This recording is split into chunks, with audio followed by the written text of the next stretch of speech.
ہمیں خود کو مصروف رکھنے کے لیے محنت کرنے کا عادی، اور شریعت نے اسی کی تعلیم دی ہے۔ محبوب علیہ السلام کے پاس جب بھی کوئی شخص آیا، آقا کریم علیہ السلام کی وہ معروف روایت آپ نے سنی ہے کہ ایک صحابی آئے ہیں اور انہوں نے آ کر عرض کی ہے کہ حضور بہت تنگ دستی ہے، حالات ٹھیک نہیں ہیں۔ تو میرے حضور پاس بیٹھے جناب ابو بکر و عمر عثمان و علی رضی اللہ تعالیٰ عنہم سے یہ نہیں کہتے کہ اس کی مدد کر دو، بلکہ حضور ماتے آپ کے پاس کیا ہے؟ وہ عرض کرتے ہیں حضور ایک پیالہ پانی کا اور ایک ٹاٹ ہے جو آدھا ہم نیچے بچھاتے ہیں اور آدھا ہم اوپر لے کر سو جاتے ہیں۔ تو حضور میں وہ جلدی سے آپ لے کر آ جاؤ، لے کر حاضر خدمت تو حضور نے میں اس کو کوئی خریدنا چاہتا ہے؟ تو کسی صاحب نے عرض کی حضور میں اس کو خریدتا ہوں 1 درہم میں۔ حضور میں یہ تو قیمت تھوڑی ہے۔ انہوں نے کہا حضور میں 2 درہم میں یہ خریدتا ہوں۔ اب حضور بیچنے والے ہوں تو خریدار کیوں نہیں آئیں گے؟ اللہ کے رسول کسی چیز کی قیمت لگوانا چاہ رہے ہیں۔ تو اب کسی صحابی نے کہا حضور میں خریدتا ہوں 2 درہم میں۔ تو حضور نے وہ 2 درہم لیے اور کہا کہ جو ہے وہ کلہاڑا لے کر آؤ اور اتنے کا تم گھر میں اپنے جو ہے وہ ضروریات زندگی کی راشن کی چیزیں ڈال لو۔ وہ گئے اور کلہاڑا لے کر آئے اور میرے حضور نے اپنے مبارک دستے کرم سے خود اس کو فٹ کیا اور پھر ان کے ہاتھ میں پکڑایا اور پھر حضور میں اتنے دن تمہیں میں مدینے میں نہ دیکھوں، تم نے جنگل میں جانا ہے اور وہاں جا کر لکڑیاں کاٹنی ہیں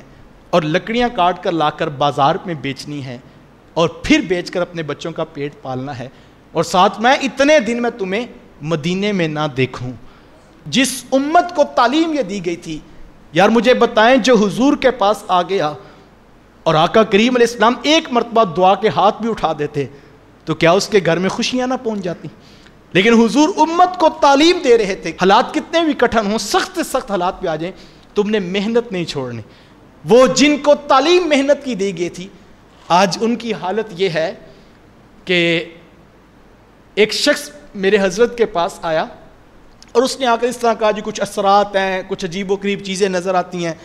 ایک طویل کہانی سنائی۔ تو میرے حضرت نے کہا کہ آپ سورۃ البقرہ کی گھر میں تلاوت کیا کریں، اور حدیث میں ہے کہ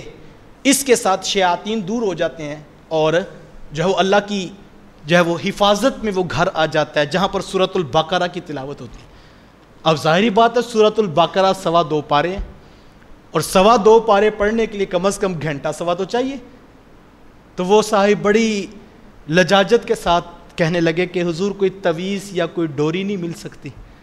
ہماری سستی اور کاہلی کا تو حال یہ ہے کہ ہم وظیفہ پڑھنے کے لیے بھی تیار نہیں ہیں۔ ہم کہتے ہیں وہ بھی پیر صاحب بھی پڑھ لیں، وہ بھی کوئی عامل پڑھ لے، ہمیں ڈائریکٹ کوئی آن لائن جو ہے وہ حساب کر کے، کوئی استخارہ کر کے، کوئی ڈوری، کوئی تویز، کوئی دھاگا دے دے اور وہ لا کر ہم رکھ دیں اور بس اس کے بعد سب کچھ سیٹ ہو جائے۔ اور اس چیز نے انسان کو اتنا کم عقل بنا دیا کہ سستی کا مارا ہوا شخص اس کی عقل پر بھی ماتم کرنے کو جی کرتا ہے کہ جو اپنا وظیفہ خود بھی پڑھنے کے لیے تیار نہیں، جو یہ پتہ نہیں اب کہاں سے نکل آئی چیزیں۔ ہمیں تو حدیث پہ یہی ملتا ہے کہ جس شخص استخارہ اصل میں کیا ہے، یہ بندے کا رب کے ساتھ مشورہ ہے کہ مالک 2 رستے ہیں، مجھے دونوں اچھے لگتے ہیں، دونوں سے ڈر بھی لگتا ہے، میرا تیرے سے تعلق ہے، میں ہاتھ جوڑ کے عرض کرتا ہوں مولا مجھے سیدھے رستے پہ لگا دے۔ پھر بندہ رب سے مشورہ کر رہا ہوتا ہے، اچھا جس نے کاروبار کرنا ہے، جس نے بیٹی کا رشتہ کرنا ہے، وہ کسی اور کو کہہ رہا ہے ذرا مشورہ تم کر کے دکھا دو۔ اور میاں تو نے کلمہ نہیں پڑھا ہے رب کا، تو نے اس کو مالک نہیں مانا، تو نے خالق نہیں مانا، تو جس اخلاص سے آپ اپنے لیے دعا کر سکتے ہیں شاید اس اخلاص سے میں بھی اللہ سے نہیں کر سکتا۔ تو مشورہ تو انسان کا اپنا، اور یہ بھی جو دعائے استخارہ سکھائی گئی تھی اس کا مقصد بھی یہ تھا کہ بندے کا رب سے تعلق تو قائم ہو۔ یہ ٹوٹا ہوا ہے، یہ مصیبت کا مارا ہوا ہے، یہ پریشانیوں میں الجھا ہوا ہے، تو اس کو طریقہ دیا گیا چل ایک نئے طریقے سے آ جا، اللہ اکبر، وضو کر لے، مصلی بچھا لے، رات کی تاریکیوں میں 2 نفل پڑھ اور پھر ہاتھ اٹھا کے دعا کر، مولا رستہ نظر نہیں آ رہا، تو مجھے اچھے اور صحیح رستے کی طرف رہنمائی فرما دے۔ تو یہ تو رب سے مشورہ تھا، لیکن ہم نے اس کے لیے بھی آن لائن ہی سوچا، اس کے لیے بھی ہم نے کہا کہ آپ چیک کر کے بتا دیں، مجھے کچھ بھی نہ کرنا پڑے، اور ہم ایسے سست ہوئے، ایسے کاہل بنے کہ ہم جو ہے وہ وظیفہ پڑھنے کے لیے بھی تیار